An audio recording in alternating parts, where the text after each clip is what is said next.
I am so glad you're hanging out with me today because we're tackling a topic that is incredibly important, yet honestly surprisingly misunderstood. We're talking about navigating your options for non-hormonal, on-demand birth control. If you've ever felt like your only real choices were a daily pill or some kind of implant, well, you're going to find this incredibly empowering. We're taking the actual medical data and turning it into clear, visual takeaways so you know exactly what your choices are. Let's be real. It's the million-dollar question, right? Which method is actually the right one for you? Trying to figure this out can feel, well, totally overwhelming.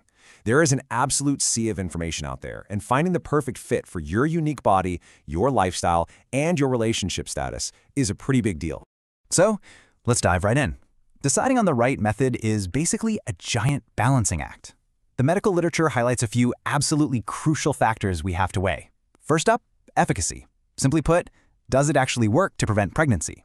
But that is definitely not the whole story.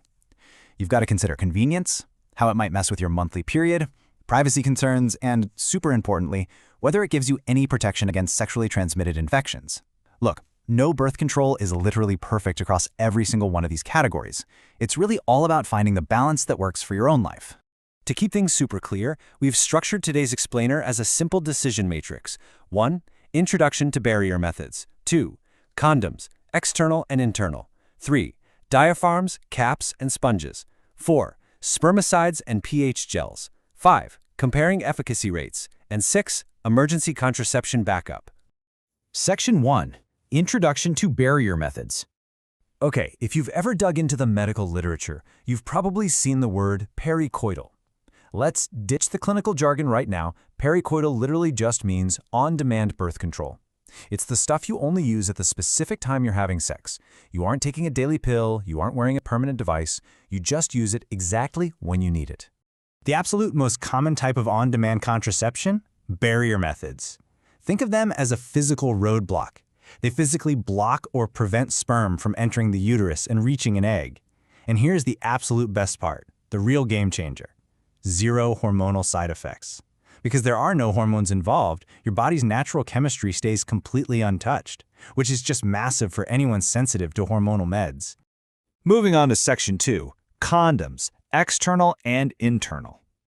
Now, I know what you're thinking. I know how condoms work, but there are actually some absolutely crucial rules that get overlooked all the time. First up, condoms are the only method we're talking about today that protect against STIs. Second, no way, absolutely never use an internal and external condom at the exact same time. The friction will literally cause one or both of them to break. Third, if you're using latex condoms, you have to avoid oil-based lubes like the plague. Seriously, common stuff around the house like suntan oil, petroleum jelly, or even whipped cream will rapidly destroy latex. Stick to water-based lubes for sure. Oh, and if you have a latex allergy and use lambskin instead, just know that while they prevent pregnancy, they do not effectively protect against HIV. Let's do a super quick review of the mechanics here. Condoms really only work well if you use them perfectly. That means carefully opening the wrapper, no teeth or sharp nails, please. It means pinching the tip before rolling it down to squeeze out trapped air, because that stops it from bursting. And crucially, you've got to hold the base firmly when withdrawing so the whole shebang doesn't just slip off. Take a look at this visual we pulled straight from the source material. It's so much better to actually see it, right? Look closely right there at step 3. You can clearly see why pinching that tip is so vital. It creates that tiny little reservoir. Visualizing these steps is just so much more helpful than having someone read a list to you. All right, now let's flip the script and look at the internal, or female condom. Totally different vibe. Instead of rolling it on, this is a soft, flexible sheath made of nitrile that goes inside the vagina. See those flexible rings on both ends? You squeeze the inner ring and pop it deep inside, kind of like a tampon, while the outer ring just rests outside to create a seal. Plus, a huge perk, you can actually insert this up to 8 hours before having sex, which is pretty convenient. All right, Section 3, diaphragms, caps, and sponges. Check out this side-by-side comparison. It really clears up the structural differences between these two. Over on the left, that's the internal condom we just talked about. Looks like a long sleeve.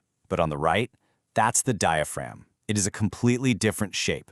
It's this soft, shallow, little dome-shaped cup made of silicone. It doesn't line the whole vaginal wall at all. Instead, it sort of snaps into place directly over the cervix, acting like a secure little lid. So, how does the diaphragm compare to a cervical cap? Well, they work in a similar way, but the rules are totally different. For the diaphragm, you have to leave it in for 6 to 8 hours after sex. That gives the spermicide you're supposed to use with it enough time to neutralize everything. Plus, you usually need a clinician to fit it for you. The cervical cap is smaller, and you can actually leave it in for up to 48 hours. But here is a wild fact from the data. The cervical cap becomes way less effective at preventing pregnancy if you've previously given birth. Why?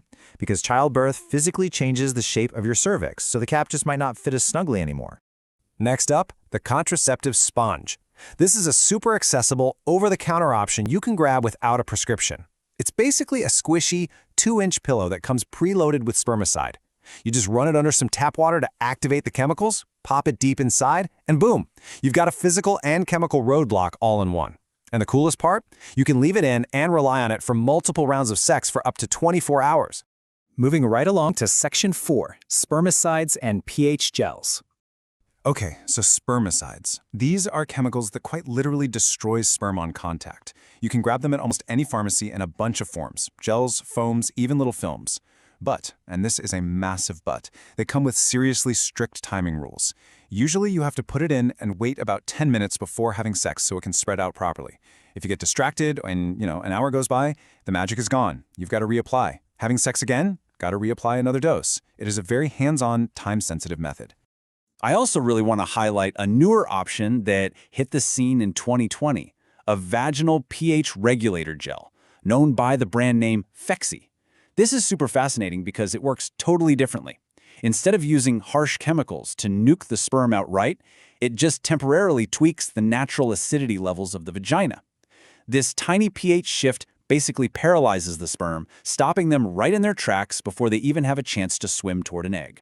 Which brings us to the really important stuff in Section 5, comparing efficacy rates. Now, for the real talk. In medical research, there's perfect use, meaning you do everything flawlessly every single time. And then there's typical use. Typical use is real life. It's rushing, it's forgetting a step, it's just human nature. Let's look at these typical use failure rates over a year. The gap is honestly staggering.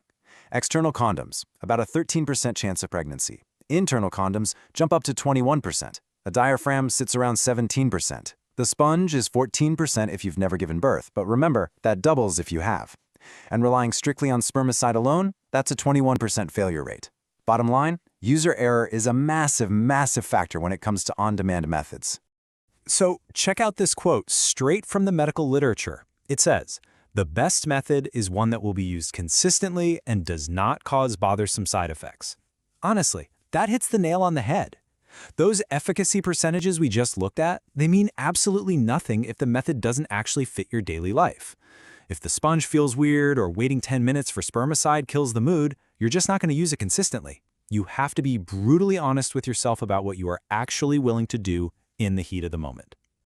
Finally, Section 6, Emergency Contraception Backup. I need you to burn this exact number into your brain, 120. If a barrier method breaks, slips, or you just totally forget to use one, you are not out of options. You can take an emergency morning after pill. But here's the catch. You have a 120-hour window after unprotected sex to take it. And honestly, the sooner you pop that pill, the better it's going to work. And that brings us to the big final question for this explainer.